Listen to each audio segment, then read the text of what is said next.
to millions of different situations. If it's, you've got to know, is it a religious persecution, and is it in public, or is it in private? All different situations. Okay. And you have to ask a shaila for the particular situation. So now so we'll speak now about the meaning of the name Israel on a deeper level. So we saw the first time Israel is mentioned is in the struggle which Yaakov had with the mysterious Ish, who was surely not a simple human being, was something more.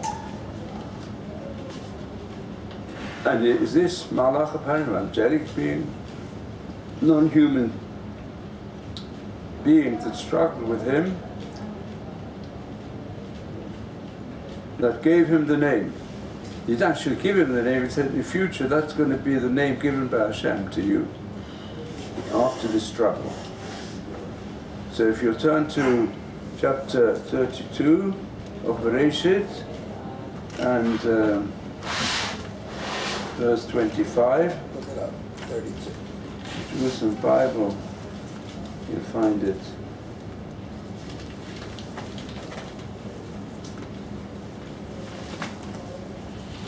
On page 38. Yaakov was left alone, and someone wrestled with him until the break of day. Yaakov weighed the little help he could count on from his people against the relatively large force of 400 men that Esau was bringing against him, and would appear he came against him to fulfill his desire to murder him, which he'd mentioned, was mentioned in the Chumash before. And this thought elicited from him a desperate cry to God, a cry which has as yet remained unanswered. What is this cry? He said, "Hatzileni na, please save me from miyad achi miyad Esau, from my brother, from Esau."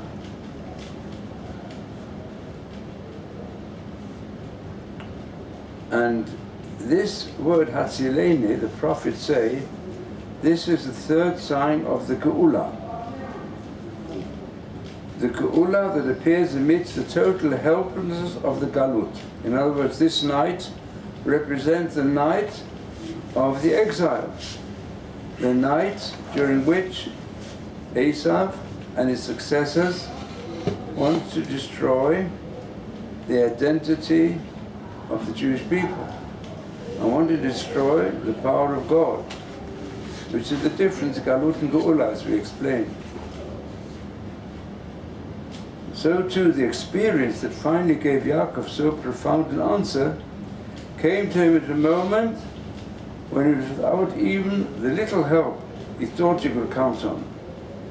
This experience came to him when he was left utterly alone, entirely dependent on what was innate in his own personality. So this is the deeper significance. That the night of the Golut, and the biggest force in the Golut was the force of Esau, which continued throughout Jewish history and was expressed through Roman persecution, and then expressed through the Spanish Inquisition, and then expressed in the Nazi Holocaust. At the time when Israel, or Yaakov, is alone, until the rising of the dawn, and he struggles. So, Heuvek im, it says Vayevek ish imo. It denotes the endeavor to dislodge the other from his standing position on the earth and to transform him into dust. Avak is dust. We could even say, there's a hint here, Avak is dust, and also ashes. And that's, we say, the ultimate desire of the irrational and terrible cruelty of the nation of the world against the remnant of Israel. They want to not just destroy them, they want to turn them into ashes, cremation. By the way, this is already hinted at in the first vision given to Avraham Avinu. Also speaks about the burning ovens that reduced the people of Israel to ashes. It's hinted at in Megillat Esther, when she says that the manifesto of Haman was to destroy every Jew in the world, to take away his identity, his religion, to kill them all, old people and children and babies, and to burn them up. Well, that's the significance of Lashmid Larog Uliabe. So it's all part of this Avak, Evekimo. And it says the dust that was kicked up by the two fighters, the battle that people of Israel have to wage against the power of Esav, it teaches us that the dust that was kicked up rose up to the throne of God's glory. For this struggle was the prototype of a greater struggle that has continued throughout history. It is the sum and substance of all human history. I'm quoting from Rav Hirsch, who I think gives the most relevant interpretation of the meaning of the word Israel. So it says, until the morning, Adonot HaShachar. It's the time of day in which it becomes possible to search for things, but in which it's still necessary to make an effort to do so. It's the beginning of the twilight, that produces the Boker. Boker is when you can see things clearly. Yaakov's experience that night was the answer from Hashem to his cry of distress. As long as night is spread over the earth, as long as man's consciousness is clouded and things are confused beyond recognition, so they cannot be understood for what they really are, then Yaakov's destiny is struggle and conflict. With whom did he battle? Saro shel Esav, with the genius and spirit of Esav garbed in majesty, armed with scepter and sword, and later armed even with non-conventional weapons. And Yaakov will have to struggle until the dark of the night has vanished from the earth. Yaakov himself realized this Ish was a higher being.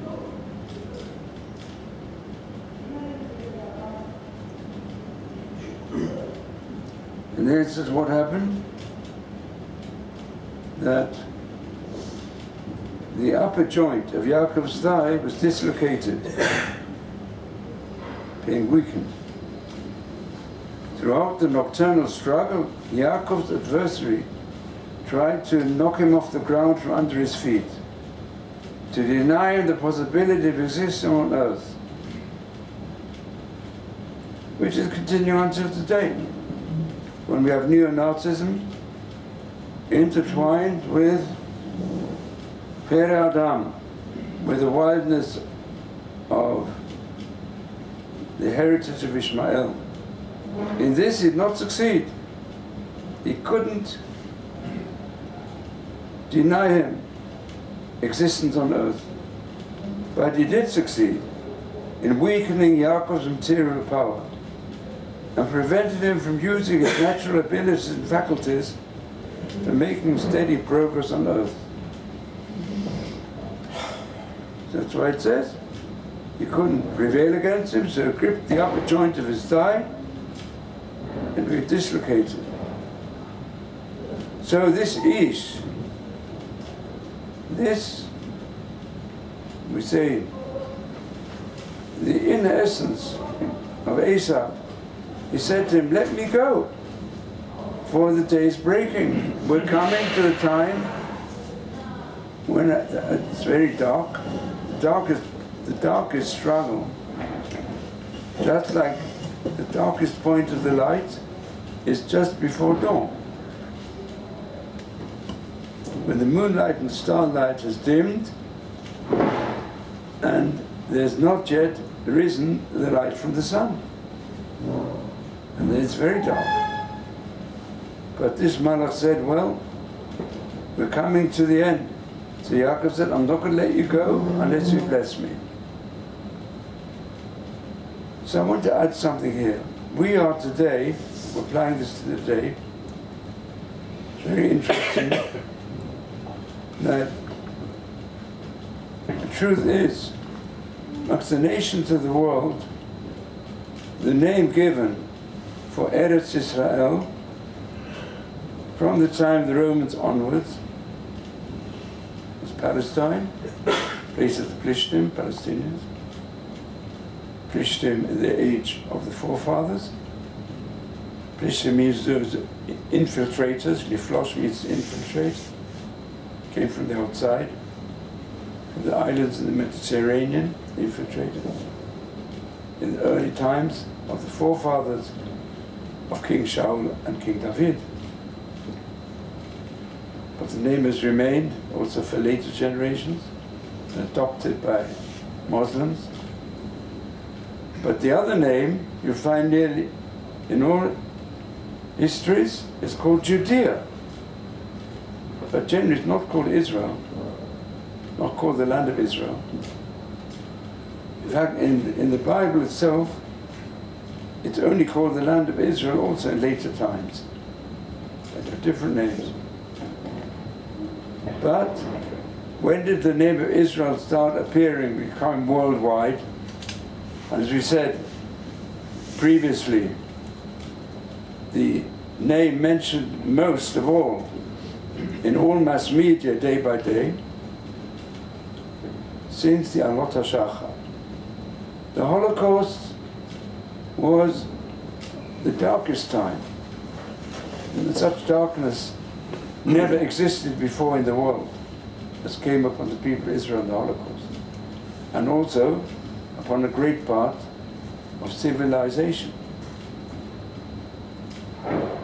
But after the Holocaust was the rise of Israel, the rejuvenation, called Israel. When the nations become strongest in fulfilling what's written in Tehillim, where it says, look at chapter 83, the time will come when all the Middle Eastern nations and others as well, also the reference there to the Russian people and others, they're going to band together to make sure V'lo yizacher Shem Yisrael od. We never see the name of Israel. Instead, the reverse has happened. At this time, the name of Israel becomes strong. So it's very interesting. In this verse 27, we say the Sarosh of Esav, call it the genius of Esav. He says, please let me go. You're holding me down. So Yaakov said, I'm not letting you go unless you give me a blessing. Yaakov's adversary can fight only as long as night is spread over the earth. As long as night prevails, he appears to be, if not the victor, then the one with the upper hand. But as soon as day breaks, positions are reversed. It is Yaakov who sets the terms for the end of the struggle. The condition he sets for ending the struggle, the purpose of the whole confrontation, is recognition that Yaakov is deserving of blessing and support, not hostility and hatred. Only through this recognition will the nations bring blessing upon themselves, and the promise given to Avraham Avinu that through you will be blessed all the families of earth can become fulfilled. So Yaakov says, throughout the long night you attacked me. You regard me as an obstacle to be destroyed. Now that day is breaking, you're ready to quit, but I will not cease to struggle until you grant me blessing and recognition. The goal of history It's not that Yaakov should be forced to assimilate among the nations, but the reverse. The nations must be brought to recognize their own happiness depends on those principles to which Yaakov adhered through all the struggles. The nations too should humbly strive towards these principles and regard them as their sole objective. So, Esau said, your name shall no longer be Yaakov, but Yisrael, for you become the commanding power before God and men, since you have prevailed. So what does Israel mean? Comes through tzara, which means to rule, to be superior and greater. So what's it mean? God is the one who towers above all. He is above everything with his power and majesty, above all mankind, above everything on this globe. And this is the meaning of Israel. The key to understanding the condition signified by the name Yaakov. From the outside, Yaakov is the one who is at the heel of Esau, he's trampled down by him. But when Yaakov prevails in the face of the vicious attacks by enemies, equipped with overwhelming power, his success points to the existence of Almighty God, who reveals himself in the steady endurance of the externally weak. So Yaakov truly signifies Israel, the name Yaakov itself. I put it this way, in the words of a great scholar here, Yaakov Emden. He says, we know the miracles from Egypt prove the existence of God. To the extent that it's likely most of the wise men of Egypt and magicians, they joined the people of Israel in the Exodus, and even in externally accepting the Torah at Sinai. But he says, in his time, and even more we can say in our time, there's greater evidence that God rules the world. And that's from the way in which the people of Israel have survived. And really, they've been through all possible forms of being entirely extinct amongst all the ancient peoples. And yet, as they said, even the Holocaust, the people who were courageous said, "Wir werden sie überleben." We're going to outlive the Nazis. That was the motto. In what merit can we outlive? It's true we are weak, but because we believe in right, which is stronger than might, and we know we're in the right, and we, the spirit of the Jewish people, is always to retain our faith in God, who establishes virtue as the highest aim of human beings. So that's our policy, and therefore our very weakness is our strength. And go put the way in which this verse is correctly interpreted. To want to understand Yaakov, our weakness is our strength. Because we don't believe that physical strength will bring you happiness and peace. If you believe that's the aim of life. It's having an awareness that we are here to help the weak. And God helps the weak. God helps those who are willing to do loving kindness, which means, what's love mean? You've got something, give it to others. Don't use it to manipulate others and exploit them. Use it to help others. Because that's fulfilling the divine image, just like God is helping us all the time. So the Yaakov is the Israel.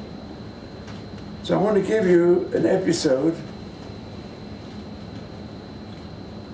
which I heard myself from a Holocaust survivor called Rabbi Chaim Gutnick. So, you know, his son was a friend of the yeshiva. He himself was also a great friend of Rav Lopin, who was the Menail of the yeshiva, in yeshiva together. Rav Blumenthal, one of the teachers. And before the war, they learned in one yeshiva. He survived the Holocaust and became the Av President of Melbourne. And his son became a great supporter of Torah. Anyway, he once gave a talk in which he said as follows. He remembers a scene in the Holocaust when they took a Jew who was more, still had a beard, and the Nazi Golut was going to kill him. And they often like to make scenes beforehand, also to ridicule the Jewish people and show how they're like dogs, but we are great human beings, the Nazis said. So this Nazi man, he took him and said, I'm now going to kill you very soon, but beforehand, I'm going to ask you a question. I know that in your prayers you say every day, you know, blessed are you, God, who did not make me into a non-Jew.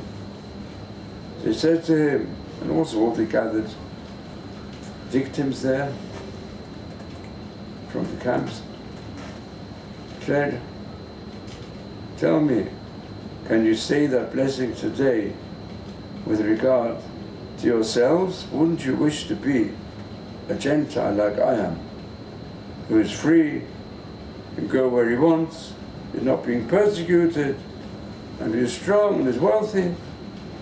Wouldn't that be better than being a Jew?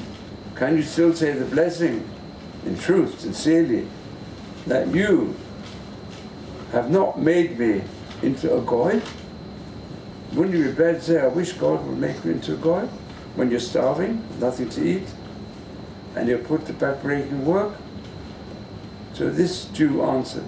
First of all, he said the blessing in Hebrew, and then he said it in German, so you should understand it.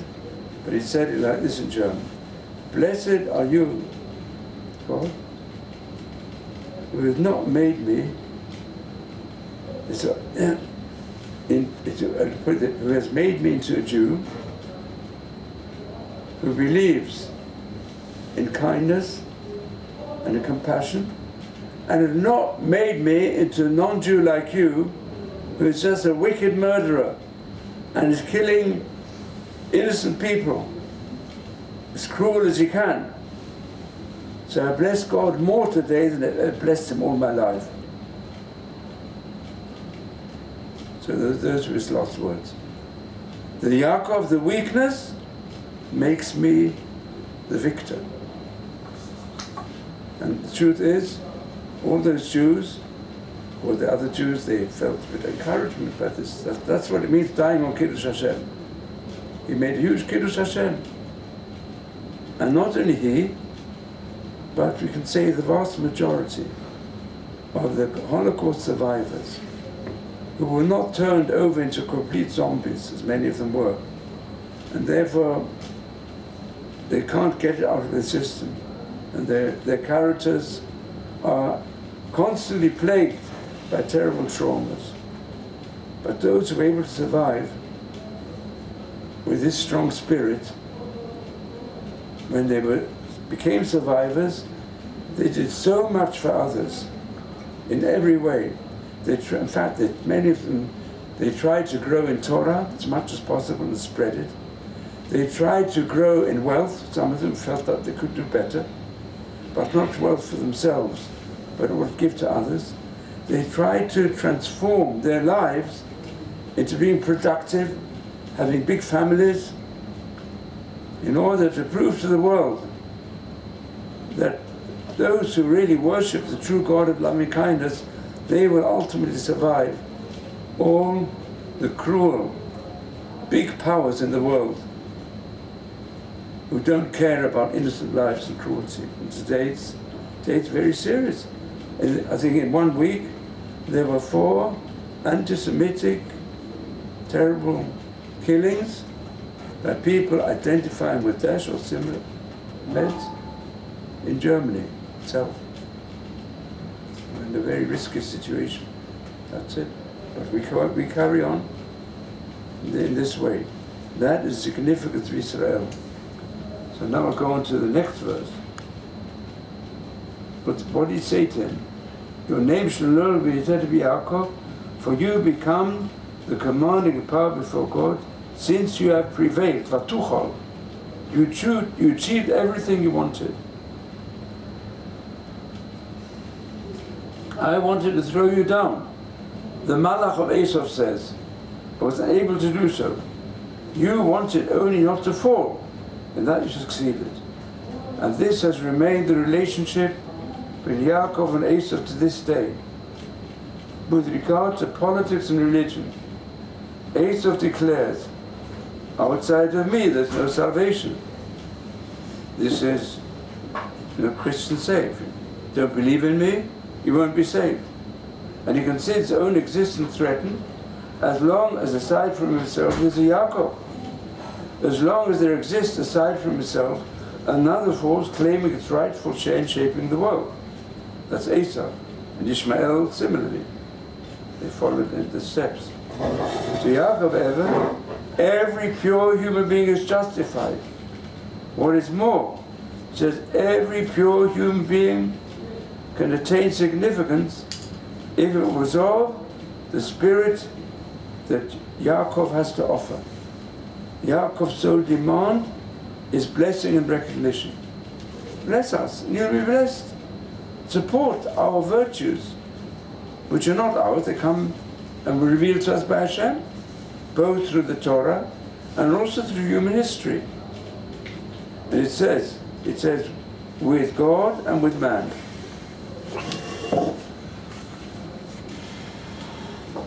So the concept of Sar is here used in both senses.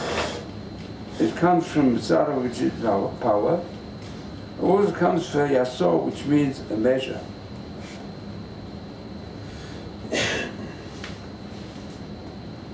So it's God who gives the measure for each person. But then what happens? So Yaakov, in the next verse, 30, Yaakov says, oh, you want my name? I gave you my name, and you added a blessing to it. But now, I want to know your name. Who are you? This mysterious being. So he said, Vayomer, Lama zeh tishal shmi. Why is it that you ask my name? And he gave him a blessing. Not only he gave him the name, which will come to him later by Hashem, he gave him the blessing. It says he blessed him there. That means it's limited to that place. There, Yaakov attained recognition of the blessing. There at the border, upon his return, when he was returning from his Golut with Lavan, he was returning to Eretz Israel, the land of his future. He traveled independent course towards the development of the spirit of the people and the destiny of Abraham. Yaakov's descendants will attain recognition blessing not through assimilation, but shom, upon the time when they go back to Eretz Israel. And in Eretz Israel they fulfill their destiny, which will real it for all time on the soil of Israel. That's where you can experience ultimately the soul of Israel. And that's what's happening today. It's the true purpose of Zionism. Chotzion is really giving direction, a sign of direction. It's a tzion. Don't know which way to go, but tzion tells you which direction to go. Mankind is drifting. They have lost a sense of direction in their lives. Even people educated in Western civilization, but it's become like shifting sands, and they no longer have a sense of direction. neither in the area of morality, nor in the area of how to establish peace. It's from the people of Israel, in the land of Israel, that's Zion, which will give direction, first to our people, because we've got to give direction to the rest of the world through the model role that we have to establish. And then it says in verse 31, Yaakov, he named the name of that place where this happened, the border of Eretz Israel, Peniel. Peniel means the face of God, because I saw God face to face, but in Matzel Nafshi, and my soul was saved. So he sees there's surely divine providence in having this opponent. And you understand this opponent, through the struggle, will ultimately give him a blessing. The sages say that what did Yaakov ask him? Who are you? Are you a thief? Are you a hijacker? That you're afraid of daylight? When he said, it's come to dawn, I've got to finish my task here, let me go. So he said, why are you afraid of the light? So he answered him, no, I am a malach. I am a messenger of God, but ever since the day I was created, my time to join in the angels' chorus, singing the glorification of God, has not come. And now I have to do it. The genius and spirit of Esav too is an angel sent by God. His mission will be accomplished only, as it says, Rav Yavot Sa'ir, only when he will be called upon to add his voice to the hymn of the ages. Only then will he take his rightful place to add a harmonious note to the symphony arising as a song of praise to God from history. So I want to connect this with the beautiful interpretation which we find at the head of many psalms, many chapters of the book of Tehillim. And there's all discussions what it refers to. We have four expressions, Lam Tzatzeach, B'neginos, Mizmor Shir. Sometimes only some of these phrases, sometimes all of them. Lam Tzatzeach is the conductor, B'neginos are the musical instruments, Shir is the words of the song, Mizmor is the melody, and Shir is the vision. Actually, also Shir means for poetry, the poetic words. And we find in the Tehillim, which were recited by the Leviim in the temple, they had hundreds of musical instruments. And in fact, it says they had learned for 5 years how to become singers. And until today, it's also, you know, there is a bit of a family tree, and it's well known throughout the ages, among the descendants of the Levites, they were great singers. And many of the earliest chants that are available, even the sources from classical music go back to ancient chants, that were still remembered from the temple period, with the huge symphonies, as it's described in Divrei Yamim and other places. So there had to be a conductor for all these instruments. And then there was a big choir. They'd use the voices, also different voices, to be harmonized by the conductor. And Shir are the beautiful words. So there's a basis for this, also in Gemara, which some of you may have learned, what's in Brochus, how David HaMelech composed some of the Tehillim by the wind blowing on his harp. But Lam Natzeach means that's a true Peshat. And most of these simple interpretations, Pshutos HaMikra, say that's what these words refer to. So Rav Hirsch says, we should know that the purpose of life is to transform the lifestyle of human beings from being like a cat's chorus, having no significance. A lot of modern music is like a cat's chorus, because the musicians think they've got to reflect society. A lot of modern art is just like the vision of someone who's suffering from mental breakdown, but that's the reality, because mankind is suffering from mental breakdowns. I mean, the suicide phenomena is generally regarded as insanity. Someone's got a mania, I want to kill myself. It's insanity. You've got to look him up. So, to a certain extent, the suicide concept is on the verge of insanity.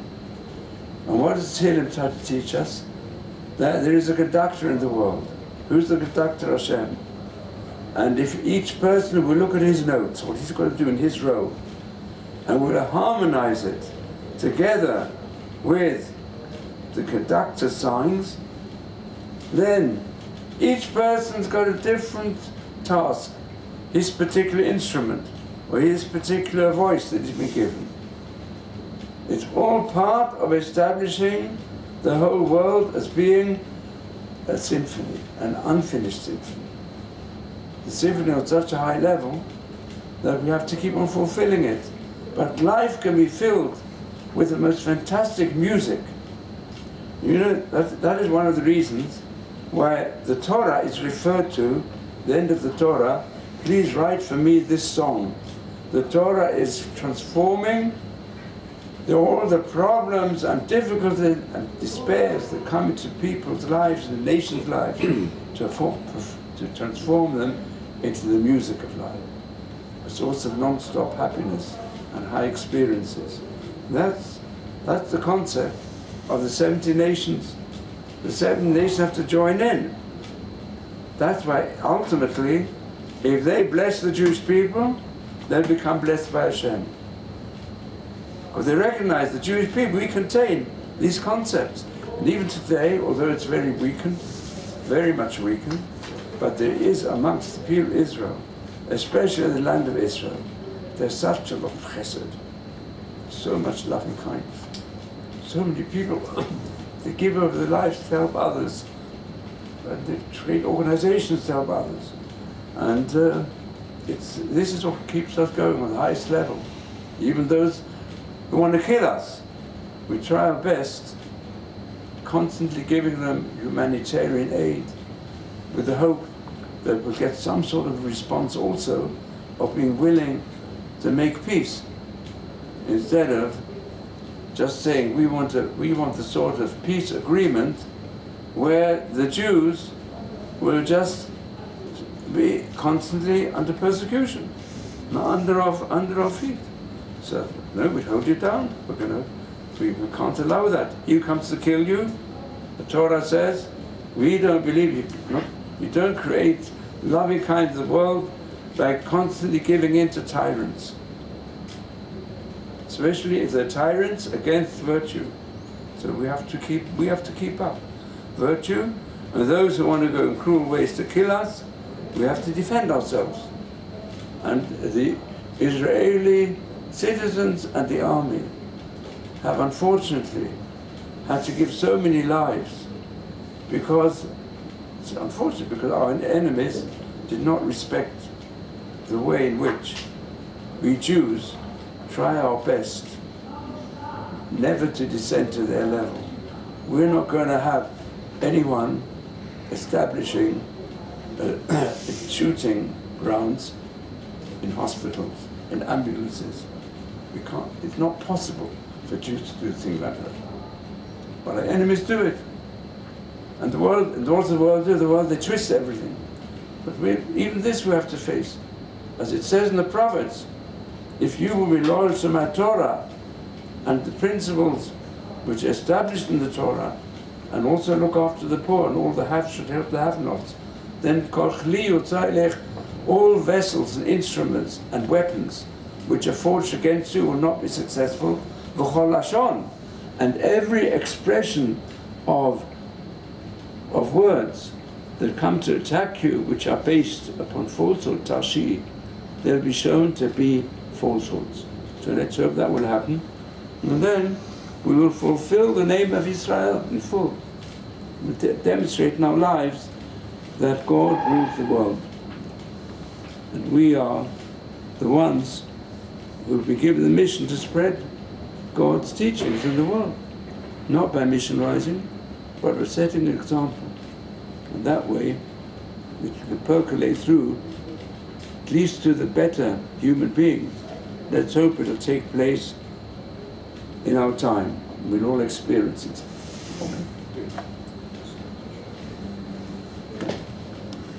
So, any questions?